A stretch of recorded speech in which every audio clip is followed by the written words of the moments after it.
You know who knows a bit about regulation? It's Steve Kenner. He's the VP of Safety at Locomation. They're another industry now that it's come up and it's been talked about bringing some regulation into there. Your team is always fighting against stuff like that. But Steve, thank you so much for joining us today. Hey, thank you for having me. I really appreciate it. Hey, you have an amazing background. We were looking through this, and you got a wonderful background. The only thing that stuck out to us as a bit of anomaly was the time at Apple. Were you making that Apple car over there? Well, I'm still governed by a non-disclosure agreement, so all I can say is I worked on a special project. Okay, There you go. all All right. right. Well, what attracted you to Locomation then? Well, I got to say a couple things for sure. One was I think the approach to automation is a more practical and realistic approach. As you're aware, I know you've had some of my colleagues on your show before. So our first deployment is actually an autonomous relay convoy that's a two truck, two driver approach. So the first vehicle will still have a human in the vehicle, and then we'll learn from that over time, rather than just trying to jump to a fully automated vehicle with no drivers in. So I really was excited about the approach.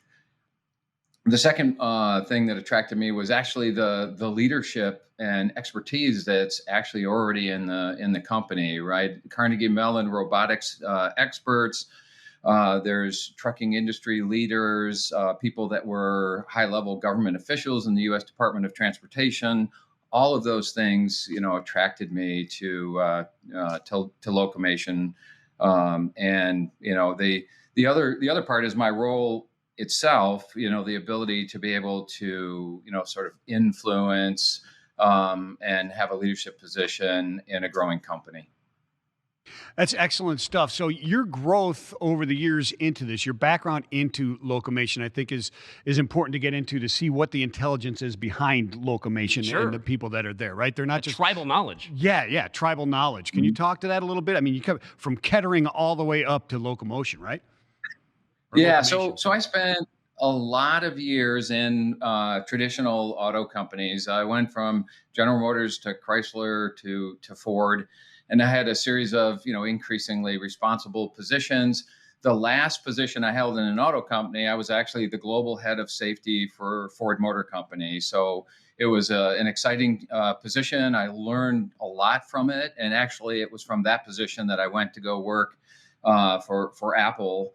And it's no secret they were working on autonomous technologies. You can find some of that in the public domain. And then transitioned to work for Uber, ATG, and then Aurora, and then finally now to Locomation. So I spent the last 6 years actually working on for tech companies on automated technologies. So I'm kind of a weird hybrid of a traditional auto person that sort of understands that environment and what it takes, and then a person that spent a lot of time on a tech company. So I'm kind of just a weird combination of those two things. So, can you talk to us a little bit about the current safety regulations that we're looking at for autonomous vehicles, including those NHTSA's new reporting requirements? Sure. So first of all, let me say there are sort of two categories. Like, one is regulations that already exist, and as a good corporate citizen, of course, we will make sure that we comply with all federal, state, and local regulations in any area in which we operate. And those regulations sort of encompass two basic things. Like, one is there's regulations concerning the fitness of and the instructions for the drivers themselves, and then there's regulations pertaining to the safety of the machines that they're driving. So those basically existing regulations were put in place because those agencies are charged with saving lives, right, and protecting all of us in the United States that participate and operate and get exposed to public road use. And then the second ones are ones that are sort of in development. And so we're not just making sure we understand current regulations, we're also working on voluntary standards that generally form, a strong basis for future regulations as well.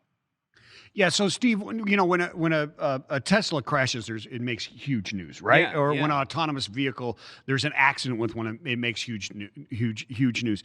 Can you talk about that a little bit? Even the NHTSA's, the requirements after a crash reporting and how important it is to get the facts out there about the safeness of these vehicles, but also the facts about a crash that occurs, right? Yeah, so great question. So certainly, so NHTSA's reporting requirement, that was recently, added. To be honest, most responsible technology companies, if you were involved in a crash, would already informally notify NHTSA and make them aware of the circumstances of the crash. And then in some of the crashes as well, some of the organizations like NTSB would also perhaps investigate, those kinds of crashes as well.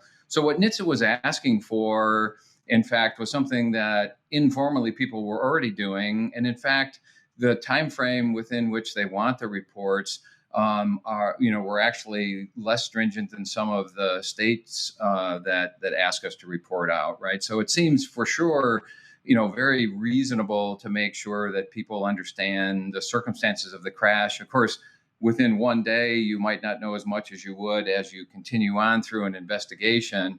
But I think it's really important for people to know that, and for that investigation and the facts surrounding it to be, transparent, because it's going to be really important to convince the motoring public about the safety of autonomous vehicles going forward. When you look at something like hours of service and you look at a human with the robot truck, that sort of tandem driving, does that have any impact on regulations? How is that being looked at now in terms of driver fatigue and what that means to have that kind of driver assistance?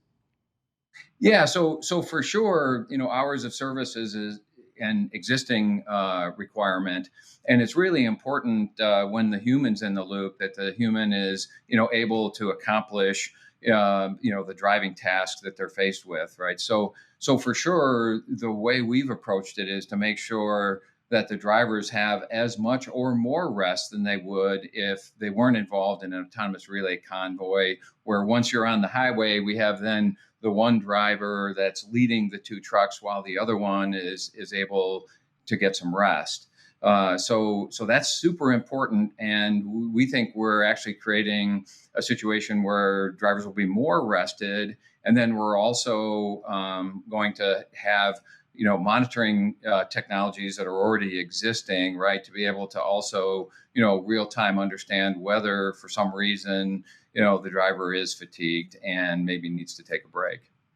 What's the next thing we should look for in this space to come up? What's the next hurdle or the next challenge for locomotion insofar as someone from your seat, from a safety perspective? Yeah, so for sure, the thing that we need to convince ourselves and everyone else is that it's acceptably safe for us to operate, on the roads. Like, and we need to make what we would call sort of, a safety case. Like, in what way are we going to be, safe and good stewards of using the public roads? And so, being able to put that out in a way that's understandable to the public, and then also have the evidence behind that, is going to be a very important step. And you've seen a lot of people talk about that, but when it comes to actual deployment, there's been a lot of a lot of discussions about what it takes to deploy, but actually accomplishing that and then being able to do that in a way that you document and then understand, so that people understand why they should be confident in how we're approaching the autonomous relay convoy. All makes sense. Steve, thank you so Absolutely. much. How do people learn more about locomotion? Yeah, we do have a website, and so I think people can go on there. You can just Google our company's name, and then you can get to it. We also have some contact information and emails and phone numbers if people want to find out about more about the company. Thank you so much. Thank you for your time. Have a great weekend. Take care.